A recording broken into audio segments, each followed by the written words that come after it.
नमस्कार मित्रांनो, मी आहे केदार केसकर. तुम्ही बघताय सेंटर स्पॉट. मित्रांनो, असं म्हटलं जातं की आम्ही आंतरराष्ट्रीय राजकारणाचे जे विद्यार्थी आहोत, अभ्यासक आहोत, हे जेव्हा खुशीत असतो त्यावेळेला जगात काहीतरी वाईट घडत असतं. याचा अर्थ असा आहे की मुळात आंतरराष्ट्रीय राजकारणामध्ये सातत्याने नवीन नवीन ब्रेकिंग न्यूज असं काही होत नसतं. आणि एकदा का काही ते घडायला लागलं की ती घटनांची मालिका असावी किंवा दिवाळीच्या फटाक्यांमध्ये जी माळ असते, ती लढी जी असते, एकदा लागली की तडतड तडतड ती वाजतच जाते. त्या पद्धतीने जागतिक राजकारणामध्ये त्या घटनांचा सुकाळ एकदा का यायला लागला ब्रेकिंग न्यूजचा, की ते बरेच दिवस असं चालू राहतं आणि मग अचानक एकदम आंतरराष्ट्रीय राजकारणाच्या बातम्यांचा दुष्काळ येतो. त्यामुळे क्वचित कधीतरी असे प्रसंग यायला लागतात की जेव्हा आंतरराष्ट्रीय राजकारणाच्या बातम्यांना खूप महत्व निर्माण होतं जगभरामध्ये. त्यावेळेला साहजिकच आंतरराष्ट्रीय राजकारणाचे जे अभ्यासक आहेत, तज्ज्ञ आहेत आणि आमच्यासारखे जे विद्यार्थी आहेत, ते साहजिकच अतिशय उत्सुक होतात आणि खुश होतात. पण त्या नाण्याची दुसरी बाजू अशी की सहसा आंतरराष्ट्रीय राजकारणामध्ये जेव्हा ब्रेकिंग न्यूज म्हणून काही घडते, मोस्ट ऑफ द टाइम्स त्यामध्ये काही ना काहीतरी वाईटच बातमी असते. म्हणजे कुठे युद्धच असेल, कुठे दोन राष्ट्रांमध्ये तणातणीच काही असेल, कुठे दहशतवादी हल्लाच असेल, वगैरे वगैरे वगैरे. त्यामुळे आंतरराष्ट्रीय राजकारणाचा विद्यार्थी जेव्हा खुश असतो तर जगात काहीतरी वाईट घडत असतं. आता नेमकी तशीच एक बातमी येऊन थडकलेली आहे. आज आहे शनिवार. शनिवार हा ज्यू लोकांच्यासाठी आणि इस्रायल राष्ट्राच्यासाठी अतिशय महत्वाचा आणि पवित्र दिवस असतो. जसं मुसलमानांच्यासाठी शुक्रवारचा दिवस महत्वाचा असतो, त्याच पद्धतीने किंवा ख्रिश्चनांच्यासाठी रविवार हा महत्वाचा दिवस असतो, तसा ज्यू लोकांच्यासाठी शनिवार हा पवित्र दिवस असतो. त्यातही सध्या ज्यूइश लोकांचा एक पवित्र सण चालू आहे. नेमकी तीच संधी साधून जसं एकेकाळी 60-70च्या दशकामध्ये योम किपूरचं युद्ध झालेलं होतं, ज्यूइश इस्रायली लोकांच्या पवित्र सणाच्या दिवशी नेमकं इजिप्तनी त्यांच्यावरती हल्ला केलेला होता. अगदी तशाच स्वरूपाने, अर्थात मार्ग पद्धत वेगवेगळा आहे, पण इस्रायली लोकांचा पवित्र सण साधलाय आणि शनिवारचा दिवस निवडलाय. आणि पॅलेस्टाईनी अतिरेकी संघटना हमास यांनी इस्रायलवरती 3 तर्फा युद्ध केलेलं आहे. 3 तर्फा युद्ध म्हणजे काय नेमकं मित्रांनो? आता ह्याला आपण युद्ध म्हणतोय, पण त्यांनी तसं युद्ध म्हटलेलं आहे की नाही माहिती नाही, पण युद्धाच्या लेव्हलचं हे सगळं हल्ला आहे. हा जरी दहशतवादी हल्ला असला एका राष्ट्रावरती, तरी सुद्धा ते इस्रायल राष्ट्र आहे किती नेमकं अगदी छोटंसं राष्ट्र येत आहे. आणि त्यावरती हमास सारख्या संघटनेनी अचानकपणे हा हल्ला केलेला आहे. हा हल्ला इतका मोठ्या स्वरूपाचा आहे की हे बेंजामिन नेतान्याहू, इस्रायलचे राष्ट्रप्रमुख, त्यांना तातडीची मीटिंग बोलवायला लागलेली आहे आणि आता त्या ठिकाणी युद्धजन्य परिस्थिती डिक्लेअर केलेली आहे इस्रायलमध्ये. आणि या होत असलेल्या हल्ल्याच्या विरुद्ध इस्रायल जे नेहमी सदा सर्व काळ कटिबद्ध असतं, ते आता या हल्ल्याला तोंड द्यायला उभं ठाकलेलं आहे. हा हल्ला नेमका कसा झालाय? 3 तर्फा हल्ला आहे. तुम्ही बातम्या जर बघत असाल तर तुम्हाला लक्षात येतच असेल. एकतर 5,000पेक्षा जास्ती रॉकेट डागण्यात आले पॅलेस्टाईनच्याकडनं इस्रायलवरती. संख्या लक्षात घ्या मित्रांनो, 5,000हून जास्त रॉकेट्स. ही झाली एक फ्रंट. दुसरा फ्रंट म्हणजे बॉर्डरवरून इस्रायली जवानांच्या वरती पॅलेस्टिनी अतिरेक्यांच्याकडून म्हणजे बंदुकीचं फायरिंग सुरू झालेलं आहे मोठ्या प्रमाणात. ही झाली दुसरी फ्रंट. आणि तिसरी फ्रंट म्हणजे समुद्री मार्गाने ज्या पद्धतीने आपल्या मुंबईमध्ये नाही का घुसले होते 10 दहशतवादी पाकिस्तानचे. नेमकी कशी पद्धत वापरली त्यांनी आता माहित नाही हमासच्या अतिरेक्यांनी, पण समुद्री मार्गाने पॅलेस्टाईनचे हमासचे दहशतवादी इस्रायलमध्ये घुसलेले आहेत. इस्रायलच्या अंतर्भागात घुसून, विविध शहरांमध्ये घुसून त्यांनी अतिरेकी हल्ले घडवायला सुरुवात केलेली. हे अतिशय भयंकर आहे. एकाच वेळेला 3 फ्रंट त्यांनी उघडलेले आहेत पॅलेस्टिनी दहशतवाद्यांनी. माफ करा. या हल्ल्याचा बिमोड करण्यासाठी इस्रायली सैन्यानी आता आणि सरकार सहित तिथल्या सैन्यानी तोंड द्यायला सुरुवात केलेली आहे. या वेगवेगळ्या ज्या बातम्या आहेत त्या तुम्हाला वृत्तपत्रांमधून आणि न्यूज चॅनल्समधून मिळत राहतीलच की या युद्धाचं स्वरूप कशा कशा पद्धतीने बदलत जातं, या युद्धातले विविध टप्पे वगैरे वगैरे वगैरे. मला ह्या बातमीच्या मागची बातमी नेमकी काय आहे ही जरा खुलवायची आहे, फुलवायची आहे. आणि जी सहसा कुठे फ्रंटवरती येणार नाही. मित्रांनो, कोणत्याही युद्धाच्या मागे, युद्धच कशाला हो, कोणत्याही ठळक घटनेच्या मागे काहीतरी तात्कालिक कारण असतं. ते तात्कालिक कारण असतं लोकांना ती गोष्ट सिम्प्लिफाय होऊन पचनी पडण्याच्यासाठी. खरा गेम कुणी बड्या राष्ट्रांनी खरा म्हणजे केलेला असतो.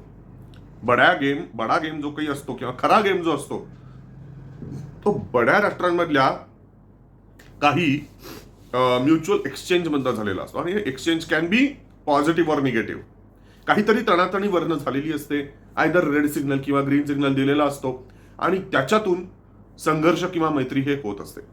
मित्रांनो, प्रश्न असा आहे, गेली काही वर्ष काही अप्स अँड डाऊन्स आले. मी नाही असं नाही म्हणजे असं म्हणणार नाही की सगळं गुळपीट होतं पॅलेस्टाईन आणि इस्रायलच्या मध्ये, पण इतकं खरं की बाय अँड लार्ज सगळं कसं शांत शांत होतं. हे अचानक जे इस्रायल आणि पॅलेस्टाईन मध्ये जे उफाळून आलंय याच्या मागचं जे टायमिंग आहे ना, त्या टायमिंगच्यामुळे मला जर हा संशय माझा बळावतो आहे की हे जे दिसतंय ते काही साधं सुद्धा नाहीये. येत्या काही दिवसांमध्ये तात्कालिक कारण कदाचित दोन्ही बाजूकडून सांगण्यात येईल. पॅलेस्टाईनचे लोक कदाचित खुलासा करतील की आम्ही नेमका हल्ला कशामुळे केला, पण ते सांगतील ते सुद्धा एक तात्कालिक कारणच असेल असं मला वाटतं. इस्रायल सुद्धा जे काही कारण सांगेल तेही तात्कालिकच कारण सांगेल. खरं जे आहे त्या खऱ्याचा सुगावा हा केवळ अॅनालिस्ट लोकांना लावता येईल. आणि त्यात सुद्धा विसरू नका मित्रांनो, रशिया युक्रेन युद्धाच्या पार्श्वभूमीवरती आता आपल्या सगळ्यांना लक्षात आलेलं आहे की ही युद्ध फ्रंटवरती लढली जातात दारुगोळ्यांनी, ड्रोन्सनी लढली जातात, आजच्या काळामध्ये तोफा बंदुका ह्यांच्यानी लढली जातात, आणि फील्डवरती ते जवान असतात त्यांच्याहीकडनं लढली जातात. परंतु खरं युद्ध जे लढलं जातं ना, ते मानसशास्त्रीय युद्ध आहे. हे माइंड गेम मोठ्या प्रमाणात आहे, वॉर ऑफ इन्फॉर्मेशन आहे, and this is war of narratives. आणि त्याच्यामुळे मित्रांनो, दोन्ही बाजूला म्हणजे पॅलेस्टाईनच्या बाजूला उभी असलेली राष्ट्र, पॅलेस्टाईनच्या समर्थनार्थ उभी असलेली राष्ट्र, वरपांगी समर्थनार्थ असलेली, आणि इस्रायलच्या पाठीमागे उभी असलेली जी राष्ट्र जी काही आहेत त्यांची ताकद बघता, त्यांची माध्यमांच्या वरती असलेली पकड बघता खरं सत्य बाहेर येणं हे मला दुरापास्त वाटतं. मित्रांनो, मला ज्या विविध शक्यता मी पडताळून बघितल्या की नेमकं ह्याच्या मागे काय असेल, कोण असेल वगैरे वगैरे, एक उभा तट तर दिसतोच आहे. म्हणजे की आत्ता या क्षणी इस्रायलला पूर्ण पाठिंबा द्यायला अमेरिका उभी ठाकलेली आहे. अमेरिका, फ्रान्स, युके हे अगदी खुलेपणाने इस्रायलच्या पाठीमागे आत्ता उभे राहिलेले आहेत. त्यांनी डिक्लेअर पण केलेलं आहे की ही कसोटीची घडी आहे, आम्ही इस्रायलच्या पाठीमागे पूर्ण ताकदीनिशी उभे आहोत. त्याच पद्धतीने युरोपमधली इतरही काही राष्ट्र आहेत जी इस्रायलच्या पाठीमागे ठामपणे उभी राहिलेली आहेत, ग्रीस असेल वगैरे वगैरे. पण यातले मुख्य खेळाडू हे अमेरिका, फ्रान्स आणि तुमचा युके. ठीक आहे. आणि पॅलेस्टाईनच्या मागे कोण आहेत तर इराण आहे, कतार आहे, त्याच पद्धतीने ताकद नसली तरी आज पाकिस्तानच असणार आहे त्यांच्या मागे. आणि वी डोंट नो, कदाचित म्हणजे रशियानी अजून कार्ड्स खुले केलेले नाही, पण रशिया नेमका कोणाच्या बाजूनी स्वतःचं दान टाकणार आहे. मला वाटतं जिथे अमेरिका आहे त्याच्या विरोधात रशिया जाईल. त्यामुळे कदाचित रशिया, चायना असे मिळून पॅलेस्टाईनची बाजू उचलून धरतील का काय. तुर्कीची अवस्था फार विचित्र होणार आहे, कारण तुर्की हा त्यांच्या अर्थात फारशी विचित्र होणार नाही, कारण रिजनल पॉलिटिक्समध्ये तुर्कीचं धोरण अगदी क्लिअर कट आहे की तो उघड इस्रायलच्या विरुद्ध आहे. पण प्रॉब्लेम हा आहे की आंतरराष्ट्रीय राजकारणामध्ये तो अमेरिकेच्या गोटातला आहे, नाटोचा सदस्य आहे. त्याच्यामुळे तुर्कीला अमेरिकेच्या विरोधाला डावलून पॅलेस्टाईनच्या समर्थनार्थ जावं लागणार असं मला तर चित्र दिसतंय. आता हे झालं उघड ग्रुपिझम. या मागे नेमकं काय कारण असेल की ज्यामुळे आत्ताच या ऑक्टोबरच्या सुरुवातीच्या पहिल्या 10 दिवसांमध्येच काहीतरी ठिणगी पडावी, असं नेमकं काय झालंय. तर मला वाटतं मित्रांनो, यामागे G20 मध्ये जी एक घटना घडली, जो एक निर्णय झाला, ते एक मुख्य कारण आहे असं माझं मत आहे. म्हणजे काय मित्रांनो, जो एक इकॉनॉमिक कॉरिडॉर आकार घेत होता, जो ऑलमोस्ट 80-90% फायनलाइज झालेला आहे बिहाइंड द बॅकडोर्स ज्याला म्हटलं जातं. म्हणजे बोर्डरूम मध्ये सगळ्या गोष्टी फिक्स झाल्या आहेत ऑलमोस्ट. आता ऍक्च्युअल कन्स्ट्रक्शन सुरू होणं बाकी आहे. इतकं तो फायनल स्टेजेसमध्ये येऊन ठेपलेला आहे. हे मी कुठल्या कॉरिडॉरच्या विषयी बोलतोय? India to Europe via Saudi Arabia. हे जे एक इकॉनॉमिक कॉरिडॉर बनतो आहे, ज्याचा उपयोग खऱ्या अर्थाने भारताला पण होणार आहे, सौदी अरेबियाला पण होणार आहे, युरोपला पण होणार आहे, आणि इन बिटवीन जी काही राष्ट्र या कॉरिडॉरच्या मध्ये सहभागी होतील त्या सगळ्यांनाच याचा फायदा होणार आहे. असं असून सुद्धा याचा धोका कोणी ओळखलेला? तर एक म्हणजे चायनानी यातला धोका ओळखलेला आहे. चायनाला लक्षात आलंय आपलं वन बेल्ट वन रोड ही जी काही स्कीम आहे ती तर 12च्या भावात निघालीच आहे ऑलरेडी, आणि त्यातून भारताचा हा जो प्लॅन आहे हा यशस्वी होताना दिसतोय. आणि जर हा आता तर नुसतं ह्यांच्या चर्चा चालल्या आहेत, जेव्हा हा प्लॅन आकाराला येईल पूर्णपणे तेव्हा मग सगळं संपलं. भारत बघता बघता आपल्या मागून येऊन पुढे जातोय फायनान्शियली, आणि हू नोज या एका प्रोजेक्टमुळे कदाचित भारत आपल्याला मागे टाकेल. ही एक भीती चीनच्या मनामध्ये निश्चितपणे असणार. त्यामुळे ह्या मागे फूस लावणारा पॅलेस्टाईनला, इराणला यांना हाताशी धरून ह्या गल्फ कंट्रीजमध्ये काहीतरी एक संघर्षाला ठिणगी टाकण्याचं काम हा चीन निश्चितपणे करू शकतो. मागे थांबायचं, मागे बसून काड्या करायच्या. म्हणजे पॅलेस्टाईन इस्रायल संघर्षामुळे ऑटोमॅटिकली ह्या प्रोजेक्टमध्ये इन्व्हॉल्व्ह जे कुठले देश आहेत, सौदी अरेबिया असेल, तुमचा भारत असेल, युरोपमधले विविध राष्ट्र असतील, त्यामध्ये जे काही गुंतवणूकदार असतील, अशा सगळ्यांना पुन्हा 10 वेळेला विचार करावा लागणार की खरंच हा प्रोजेक्ट फिजिबल आहे का? जर इतकी मोठी भयंकर अशांतता आहे, इतकी मोठी भयंकर युद्ध जर इथे होत आहेत, तर कशाला रिस्क घ्यायची? कशाला एवढे मिलियन्स आणि बिलियन्स गुंतवायचे? नको रे बाबा. त्यापेक्षा आपण दुसरा काहीतरी व्हायबल मीडियम शोधूया, दुसरा पर्यायी रस्ता शोधूया, आणि त्यामुळे ऑटोमॅटिकली काय होईल? भारताच्यासाठी हा जो एक चांगला मार्ग जो निर्माण होतोय त्याला एक पर्याय शोधायला लागेल, ज्याच्यामध्ये भारताचं महत्व कदाचित असणार नाही. त्यामुळे मित्रांनो, हा प्रोजेक्ट बासनात गुंडाळला जावा असं ज्या शक्तींना वाटतंय ना, ते सगळे या संघर्षाच्या पाठीमागे आहेत. निश्चितपणे मला याची खात्री आहे मित्रांनो. माझ्याकडे कुठला पुरावा नाहीये, पण माझी तर्कबुद्धी मला हेच सांगते की हा प्रोजेक्ट ज्यांच्या मुळावर उठतोय, ज्यांना भारताचं वाढतं महत्व, वाढलेलं वजन, भारतानी ताकदवान होणं, भारताच्या शब्दाला आंतरराष्ट्रीय राजकारणामध्ये इतकं वजन प्राप्त होणं, हे ज्यांच्या मुळावर उठतंय, ज्यांना हे बघवत नाहीये, अशा सगळ्या शक्ती या मागे आहेत. मी फक्त एकट्या चीनला दोष देणार नाही, चीन तर आहेच, पण त्याही पलीकडे जाऊन मित्रांनो, थोडं धाडसाचं होईल माझं हे विधान, पण मला वाटतं या मागे काही प्रमाणामध्ये अमेरिका सुद्धा असणार आहे. आणि अमेरिका मी जेव्हा म्हणतो तेव्हा त्यामध्ये इतरही गोष्टी येतात. अमेरिका येतो याचा अर्थच अँग्लो सॅक्सन वर्ल्ड येतं. मित्रांनो, ज्या वेळेला मी अमेरिका आणि अँग्लो सॅक्सन म्हणजे UK, अमेरिका, 5 आईज यांचं जेव्हा मी नाव घेतो, त्यावेळेला असं नाहीये की मी रशियाच्या बाजूचा आहे. बिलकुल नाही. No no no no no nothing. माझं डोळस, मी अत्यंत डोळस आहे. अंधपणे मी कुणाच्याच वरती भरोसा टाकत नाहीये. माझा रशियावर पण विश्वास नाहीये, फॉर युअर इन्फॉर्मेशन. माझा फक्त भारतावर विश्वास आहे. सगळे या आंतरराष्ट्रीय राजकारणामध्ये तात्पुरते मित्र, तात्पुरते शत्रू आहेत. माझा अँग्लो सॅक्सन वर्ल्डवरती विश्वास नाही. त्यांनी कितीही मैत्रीचे देखावे केले तरी ते फक्त देखावे असतात, आणि हे आपण समजून चालायला पाहिजे. आणि त्यात काही चूक नाही आहे. I am not blaming them. या आंतरराष्ट्रीय राजकारणामध्ये कोणीच परमनंट मित्र आणि परमनंट शत्रू नाहीये. त्याच्यामुळे आपण विनाकारण कोणाच्यावरती भाळून जाण्याचंही काही खरं म्हणजे कारण नाही. त्याच्यामुळे यांच्या शब्दाला मी बिलकुल किंमत देत नाही. हे अँग्लो सॅक्सन्स जे आहेत, अमेरिका आणि 5 आईज त्यांचे पित्तू, आय डोंट बिलीव्ह देम. त्याच्यामुळे त्यांनी कितीही सध्या ते भारताच्या प्रेमात असले तरी माझं त्यांच्यावरती संशय आहे. कारण मी याच्यावरचं कारण सांगतो. भारताचं महत्व वाढणार आहे ना जेव्हा युरोप, आज काय झालंय मित्रांनो लक्षात घ्या, रशिया युक्रेन युद्ध जे झालं त्याचे 2 मेजर परिणाम झालेले आहेत. एक म्हणजे नॉर्ड स्ट्रीम पाईपलाईन उद्ध्वस्त झाली, त्यामागे अमेरिकाच होती असं म्हटलं जातं, ज्याच्यामुळे रशियाकडून येणारं स्वस्तातलं जे तेल आणि वायू जे काही होतं ते युरोपला मिळणं बंद झालं, आणि त्यांना महाग करून घ्यायला लागलं. कुणाकडनं घ्यायला लागलं? त्यांना हे महाग करून कुणाकडनं घ्यायला लागलं? काही काळ त्यांना भारताच्याकडनं घ्यायला लागलं, प्युरिफाय करून, म्हणजे रिफाईन करून. रशियन तेलच भारत घेत होता, स्वस्तात घेत होता कच्चं तेल. ते आपण आपल्या रिफायनरीजमध्ये रिफाईन करत होतो आणि आपण ते युरोपला विकत होतो. म्हणजे त्यांना भारताकडून घ्यायला लागलं.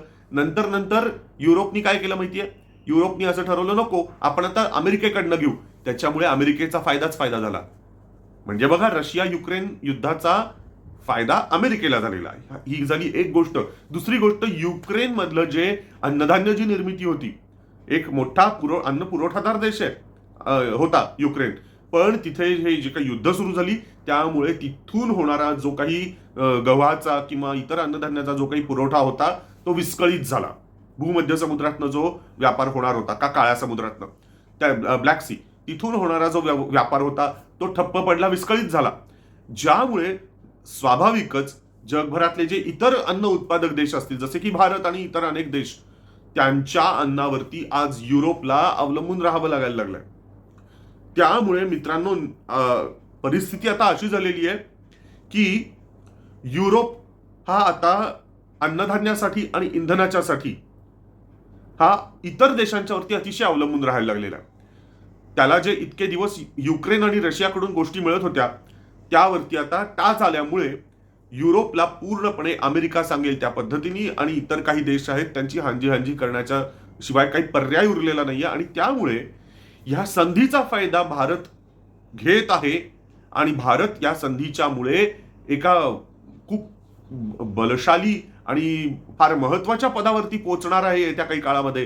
हे जेव्हा अमेरिकेला लक्षात आलं त्या क्षणी स्वाभाविकपणे मित्रांनो, त्यांच्या सत्तेला आपण आव्हान देण्याच्याही जवळपास खरं म्हणजे नाही होत बरं का. आज आपण टॉपच्या 5 देशांमध्ये बघितलं तर आपण आपली अर्थव्यवस्था 5व्या स्थानी आहे. पण आपलं वाढत चाललेलं महत्व आणि ज्या मिटिऑरिक पद्धतीने आपला जो राईज झालेला आहे ते बघता मला असं वाटतं अमेरिकेतले जे खरे डिसिजन मेकर्स आहेत, प्रेसिडेंट खरा डिसिजन मेकर आहे असं मला वाटतच नाही अमेरिकेमध्ये. त्यांच्या पेंटॅगॉनमध्ये किंवा त्यांच्या डिफेन्स लॉबीमध्ये असे जे कोणी खरे डिसिजन मेकर्स आहेत आणि deep state, international deep state जे कोणी आहेत अमेरिकेतले, ते या मागे मला वाटतंय ते थोडेसे धास्तावलेले आहेत. जरी ब्लॅक रॉक सारख्या काही कंपन्या आहेत की ज्या भारतातल्या काही बड्या कंपन्यांच्या सोबत जॉईंट व्हेंचर्स करतायत, गुंतवणूक करतायत, त्यांनी ओळखलंय, बदलते वारे त्यांना लक्षात आलेले आहेत, भारताचं वाढलेलं महत्व त्यांना लक्षात येत आहे. असं असलं तरी डीप स्टेट मधलेच काही घटक आणि अमेरिकेतले धोरणकर्ते आणि ग्लोबल काही महत्वाच्या शक्ती आणि चीन तर येस डेफिनेटली आणि युके यांचे अँटिना ताट झालेले आहेत असं मला वाटतं. आणि त्यांना त्यांच्यासाठी धोक्याची घंटा आहे. ज्या पद्धतीने त्यांना चीनचा होत असलेला राईज जो होता काही वर्षांपूर्वी, जो त्यांना अलर्ट करत होता, सावध करत होता, त्याच पद्धतीने भारताचा जो काही राईज आहे तोही त्यांना सावध करतो आहे, अलर्ट करतो आहे. आणि त्यासाठी लागेल त्या गोष्टी करणं हे त्यांना आवश्यक आहे. आणि हे लोक बिलकुल उल्लेख सुद्धा करणार नाहीत की भारताची ताकद वाढतीये आणि आम्हाला ते प्रोजेक्ट हाणून पाडायचंय म्हणून इथे आम्ही युद्धाला तोंड फोडतोय. असं कुठली शक्ती मान्य करेल? कोणीच असं मान्य करणार नाही. उलट अनुल्लेखानी मारणं हीच स्ट्रॅटेजी ते अवलंबतील. त्याच्यामुळे ते म्हणतात we are completely with India असंच ते स्टँड घेतील. म्हणजे ह्याला म्हणतात धूळफेक करणं.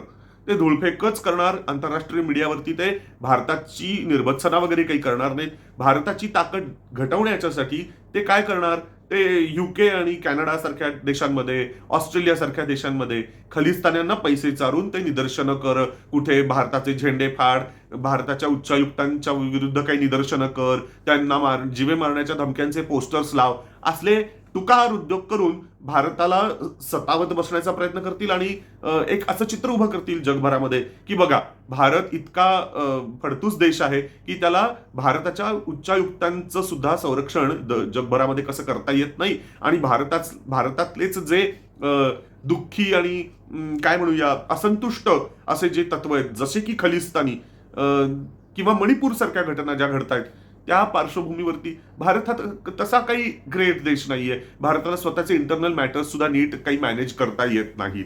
अशा पद्धतीचं ते एक चित्र उभं करतील.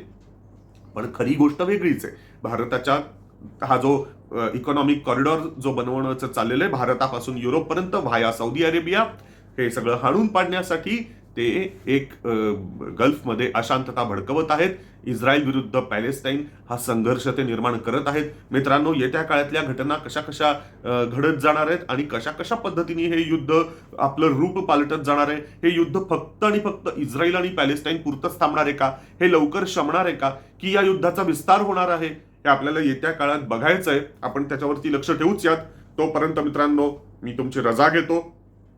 तुमच्या जर काही शंका असतील या इस्रायल पॅलेस्टाईनच्या संदर्भात, काही डाऊट्स असतील, तुमचे काही विचार असतील, तर प्लीज कमेंट सेक्शनचा उपयोग करा. तुम्हाला जर हा व्हिडिओ आवडला असेल तर लाईक करा, शेअर करा आणि सेंटर स्पॉटला सबस्क्राईब करायला विसरू नका. शेजारी दिलेल्या QR कोडवरती आपण अर्थसहाय्य करायला सुद्धा विसरू नका. धन्यवाद.